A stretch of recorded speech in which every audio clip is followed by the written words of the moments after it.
ಓಂ ಶ್ರೀ ಗುರುಭ್ಯೋ ನಮಃ. ನಮಸ್ಕಾರ ವೀಕ್ಷಕರೇ, ನಾನು ನಿಮ್ಮ ಪಂಡಿತ್ ರಾಘವೇಂದ್ರ ಆಚಾರ್ಯ ಮಾಡುವಂಥ ನಮಸ್ಕಾರಗಳು. ನಮ್ಮ ದೈವಫಲ ಯೂಟ್ಯೂಬ್ ಚಾನಲ್ಗೆ ಸ್ವಾಗತ. ಈ ಒಂದು ವಿಡಿಯೋದಲ್ಲಿ ಮೇಷರಾಶಿಯ ಮೇ ತಿಂಗಳ ರಾಶಿ ಭವಿಷ್ಯವನ್ನು ತಿಳಿಸ್ಕೊಡ್ತಾ ಇದ್ದೇನೆ. ಅದಕ್ಕಿಂತ ಮುಂಚೆ ನಮ್ಮ ವಿಡಿಯೋನ ಲೈಕ್ ಮಾಡಿ, ಶೇರ್ ಮಾಡಿ, ಸಬ್ಸ್ಕ್ರೈಬ್ ಮಾಡ್ಕೊಳ್ಳಿ. ಮೊದಲಿಗೆ ಹಣಕಾಸಿನ ವಿಚಾರದಲ್ಲಿ ನೋಡುವಂಥದ್ದಾದರೆ, ನೀವೇನಾದರೂ ಇನ್ವೆಸ್ಟ್ಮೆಂಟ್ ಮಾಡುವಂಥದ್ದಾದರೆ ಈ ತಿಂಗಳಲ್ಲಿ ಸೂಕ್ತವಲ್ಲ. ಹಳೆಯ ಸಾಲಗಳನ್ನು ತೀರಿಸಿಕೊಳ್ಳೋದಕ್ಕೆ ಈ ತಿಂಗಳ ಸೂಕ್ತವಾದ ಅವಕಾಶ ಇದೆ. ತಮಗೆ ಮೇ ತಿಂಗಳ 15ನೇ ತಾರೀಕಿನ ನಂತರ ತಮಗೆ ಧನಲಾಭ ಯೋಗ ಇದೆ. ಆದರೆ ಖರ್ಚುಗಳ ಮೇಲೆ ಹಿಡಿತವಿರಲಿ. ಮತ್ತು ಉದ್ಯೋಗ ಮತ್ತು ವೃತ್ತಿ ಬಗ್ಗೆ ನೋಡುವಂಥದ್ದಾದರೆ, ಕೆಲಸ ಮಾಡುವಂಥ ಸ್ಥಳಗಳಲ್ಲಿ ಸ್ವಲ್ಪ ಒತ್ತಡ ಇರುತ್ತೆ. ಮೇಲಾಧಿಕಾರಿಗಳಿಂದ ಸ್ವಲ್ಪ ವಾದ ಮಾಡೋದಕ್ಕೆ ಹೋಗಬೇಡಿ. ನಿಮ್ಮ ಕೆಲಸದ ಮೇಲೆ ನಿಷ್ಠೆ ಇರಲಿ. ಶೀಘ್ರದಲ್ಲಿ ತಮ್ಮ ಕೆಲಸಕ್ಕೆ ಮನ್ನಣೆ ಸಿಗುತ್ತದೆ. ಯಾರೆಲ್ಲ ಹೊಸ ಕೆಲಸಕ್ಕೆ ನೋಡ್ತಾ ಇದ್ದೀರಾ, ತಿಂಗಳ ಕೊನೆಯಲ್ಲಿ ಶುಭ ಸುದ್ದಿ ಸಿಗುತ್ತೆ ತಮಗೆ. ಇನ್ನು ವ್ಯವಹಾರದ ಬಗ್ಗೆ ನೋಡುವಂಥದ್ದಾದರೆ, ವ್ಯಾಪಾರಿಗಳಿಗೆ ಮೇ ತಿಂಗಳಲ್ಲಿ ಸಾಧಾರಣ ಲಾಭ ಅಂತ ಹೇಳ್ಬೋದು. ಮತ್ತು ಪಾರ್ಟ್ನರ್ಶಿಪ್ ವಿಚಾರದಲ್ಲಿ ಸ್ವಲ್ಪ ಜಾಗೃತಿ ಆಗಿರಿ.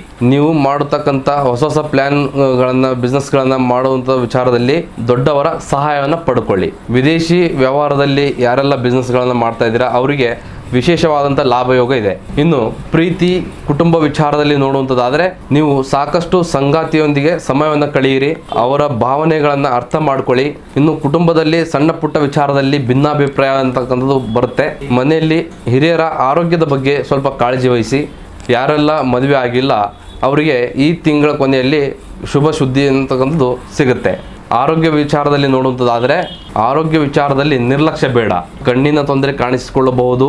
ನೀವು ಮಾನಸಿಕ ಶಾಂತಿಗೋಸ್ಕರ ಯೋಗ ಮತ್ತು ಧ್ಯಾನವನ್ನು ಮಾಡಿ. ಪ್ರಯಾಣದ ವಿಚಾರದಲ್ಲಿ ಈ ತಿಂಗಳಲ್ಲಿ ಸ್ವಲ್ಪ ಎಚ್ಚರಿಕೆಯಿಂದ ಇರಬೇಕು. ಈ ತಿಂಗಳ ಅಡೆತಡೆ ಅಂತಕ್ಕಂಥ ನಿವಾರಿಸಲು ನಾನು ಹೇಳ್ತಕ್ಕಂಥ ಸಣ್ಣ ಪುಟ್ಟ ಪರಿಹಾರಗಳನ್ನ ಅನುಸರಿಸಿ. ಪ್ರತಿ ಶನಿವಾರ ಹನುಮಾನ್ ಚಾಲಿಸವನ್ನ ಪಠನೆ ಮಾಡಿ.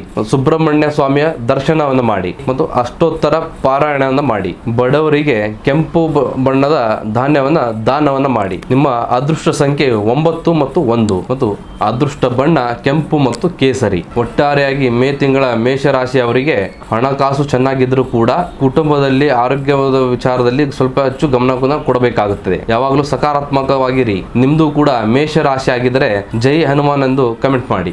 ಈ ವಿಡಿಯೋನ ಶೇರ್ ಮಾಡಿ, ಲೈಕ್ ಮಾಡಿ, ಸಬ್ಸ್ಕ್ರೈಬ್ ಮಾಡ್ಕೊಳ್ಳಿ. ಇನ್ನು ತಮಗೆ ಯಾವುದೇ ಸಮಸ್ಯೆಗಳಿದ್ರೂ ಕೂಡ ನೇರವಾಗಿ ಬಂದು ಭೇಟಿ ಮಾಡಿ. ಧನ್ಯವಾದಗಳು.